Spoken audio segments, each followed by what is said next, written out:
forefront? Is that still in the cards? Or will the players' ego not allow them to agree to this deal? Is a 50-50 rev share split the hill that they want to die on? Are they saying, you know what? You can give us whatever offer you want to give us. We're not going to accept anyway. Because if they don't accept this deal, what more can the owners give up? That's not excitement in his voice. That's frustration bordering on disbelief. Because the WNBA just put an offer on the table that should end these negotiations immediately. Maximum contracts over $1.1 million. Minimum salaries jumping from $78,000 to $220,000. Average player salary hitting $460,000. And the Players Association leadership might still walk away from it. So we need to ask the obvious question. What exactly are they negotiating for at this point? WNBA's current CBA proposal includes a max salary of more than $1.1 million. We heard reports of $1 million. We heard reports of $850,000. And now we're hearing $1.1 million, the biggest number yet. I don't know what they're paying these ladies in Unrivaled, but that seems more than competitive. Much more than competitive. Let's put those numbers in context. The current CBA, which expires November 30th, caps rookie minimum salary at $78,000. Veterans at the bottom of rosters make around $62,000 for the season. The maximum contract right now sits at $241,000 annually. This new proposal doesn't just improve those numbers, it obliterates them. We're talking about a 182% increase in rookie minimum salary, a nearly 400% jump in maximum contracts. These aren't incremental improvements negotiated over months of back and forth. This is the league saying, here's everything we can possibly give you without bankrupting franchises. Maybe Project B is putting some pressure on the WNBA, like, you know what? We got to offer $1 million contracts. You know what? We got to give them $1 million contracts. We at least want to retain some of these ladies. If anything, Project B is the alternative after the WNBA season. That's what they're thinking. If anything, Project B is the alternative after the WNBA season. They're not going to go to the Euro League. They're not going to go play in Australia. They're going to go play in Project B. Get your $1 million here. Get your $1 million over there in Project B. Unrivaled seems, I don't have their finances, but this can very well price Unrivaled out of the market. And here's what makes this particularly significant. The proposal includes revenue sharing, which has been the Players Association's primary demand since they opted out of the current CBA back in 2024. Not a token gesture, actual revenue sharing that grows annually over the length of the deal.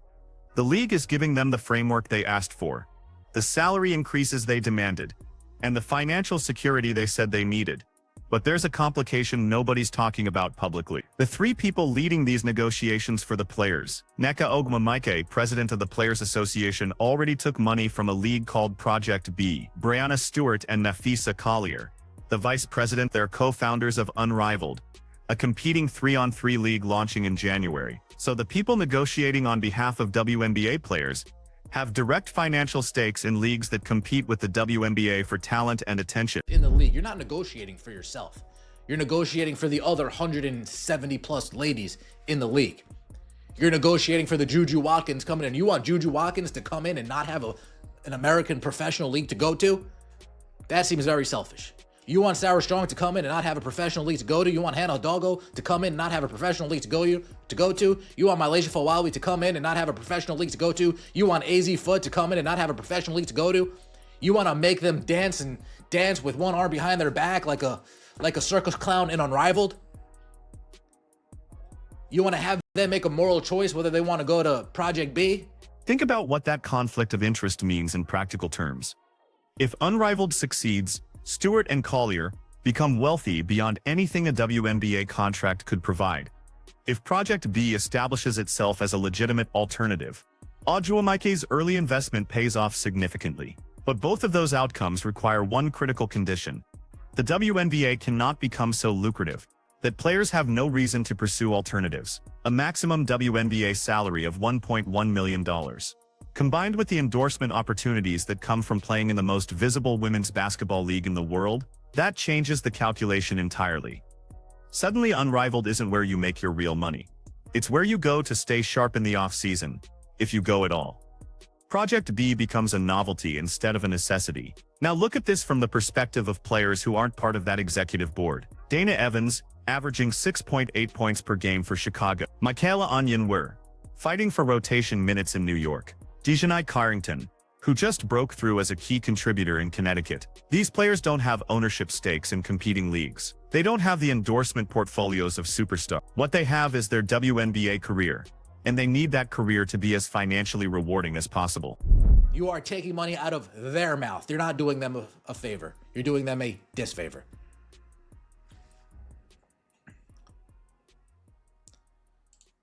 Let's get right into it. WNBA latest CBA proposal would put max salary over $1.1 million with revenue sharing, AP source says.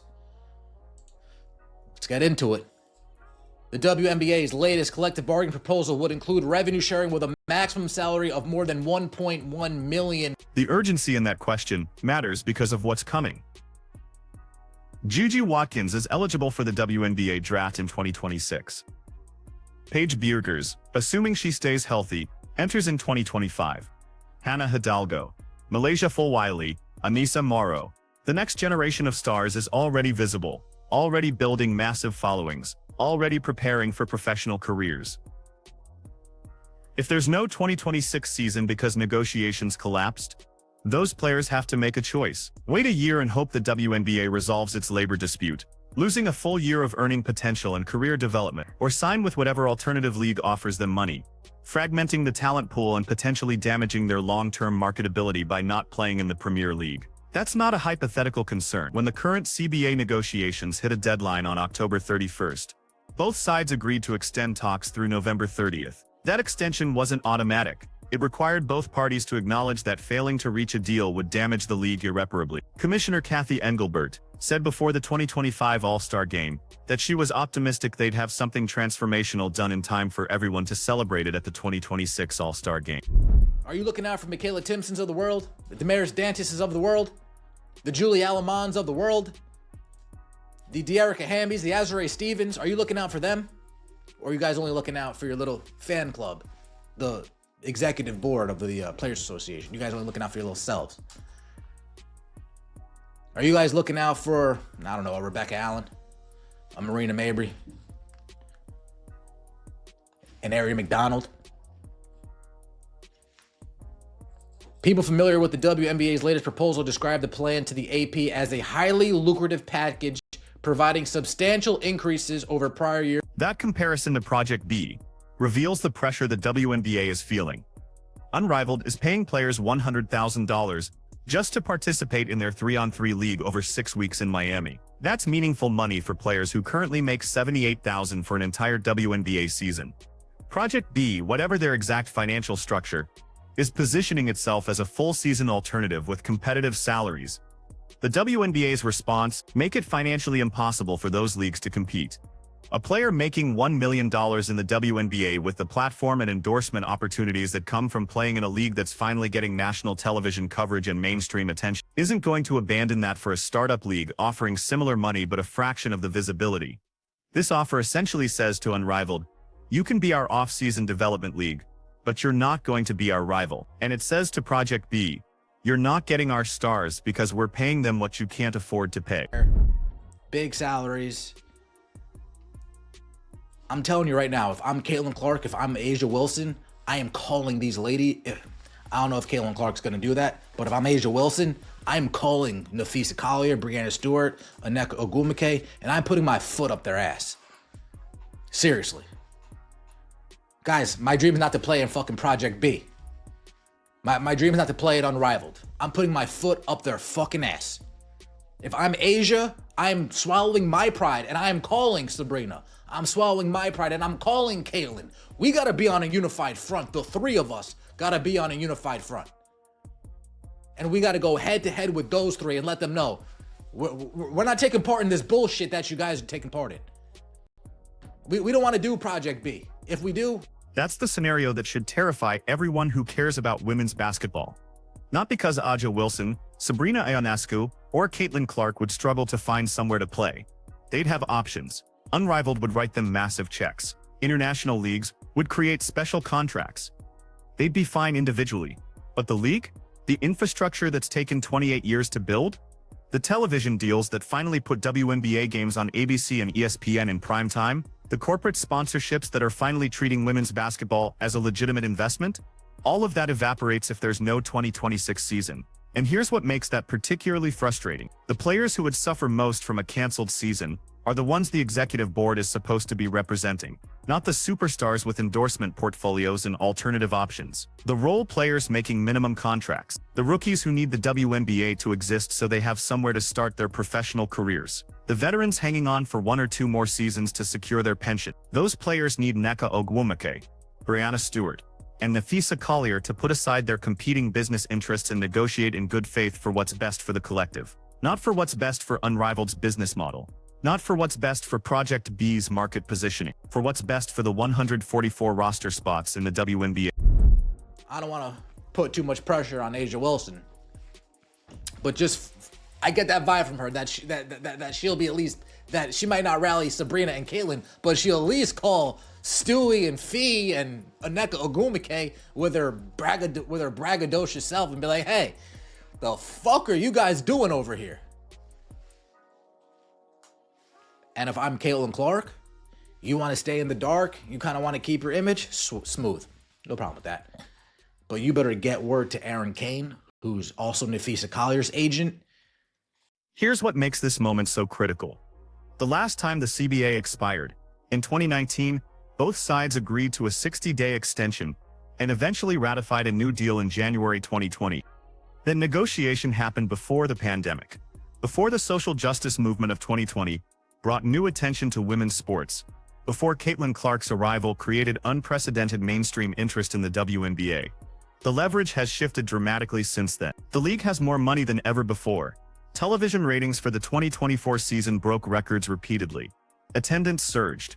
Merchandise sales exploded. The economic case for paying players significantly more is stronger than it's ever been, and the league is acknowledging that reality with this offer. But the Players Association opted out of the current CBA in 2024 specifically because they wanted to capitalize on this moment. They saw the momentum building. They recognized that the league's financial position was improving rapidly. They made a strategic decision to renegotiate before the current deal expired, betting that they could secure transformational improvement. And now they have an offer that delivers exactly what they said they wanted. Revenue sharing. Dramatically higher salaries across the board. A minimum wage that makes it financially viable to play in the WNBA without needing to play overseas in the off-season. A maximum salary that rewards superstars appropriately. Benefits improvements. A softer salary cap that gives teams more flexibility to build competitive rosters. So what's the holdup? If this offer doesn't meet the Players Association's stated goals, what would? What additional concessions could the league possibly make without fundamentally compromising the financial viability of franchises? Because there's a limit to how much money exists in the system right now, and this offer appears to be pushing against that limit. The 50-50 revenue split that some players have mentioned publicly as their ideal outcome, that's not realistic for a league that's still building its financial foundation. The NBA doesn't even give players 50% of revenue. They get approximately 50% of basketball-related income, which is a narrower category that excludes certain revenue streams. And the NBA is a 78-year-old league with established profitability across all 30 franchises. The WNBA is 28 years old. Several franchises are still working toward consistent profitability. The league's overall financial picture is improving rapidly, but it's not yet at a point where a 50-50 split makes sense mathematically. The owners aren't going to agree to a deal that guarantees losses, and the players shouldn't want them to, because unprofitable franchises don't last. This offer represents a middle ground that acknowledges the league's improved financial position, while respecting the reality that the WNBA is still growing. It gives players immediate substantial salary increases. It establishes a revenue-sharing framework that will grow as the league grows. It creates financial security for players at every level of the roster. If the Players Association rejects this offer, they need to articulate clearly what they're rejecting it for. Not vague statements about wanting to be valued appropriately. Specific numbers, specific revenue sharing percentages, specific benefits improvements. Because from the outside this looks like the league saying yes to everything reasonable the players asked for. And if this offer isn't good enough, If the executive board walks away from $1.1 million maximum contracts and $220,000 minimum salaries and revenue sharing, then we have to consider the possibility that they're not negotiating in good faith, that their competing business interests are influencing their decision-making, that they're willing to sacrifice a season, and potentially the long-term health of the league, to benefit their own alternative venture. That would be a betrayal of every player in the WNBA who doesn't have a backup plan. Every rookie counting on the draft to start their career. Every veteran who needs one more season to qualify for pension benefit. Every role player who's finally making enough money to not have to play overseas year-round, just to survive financially.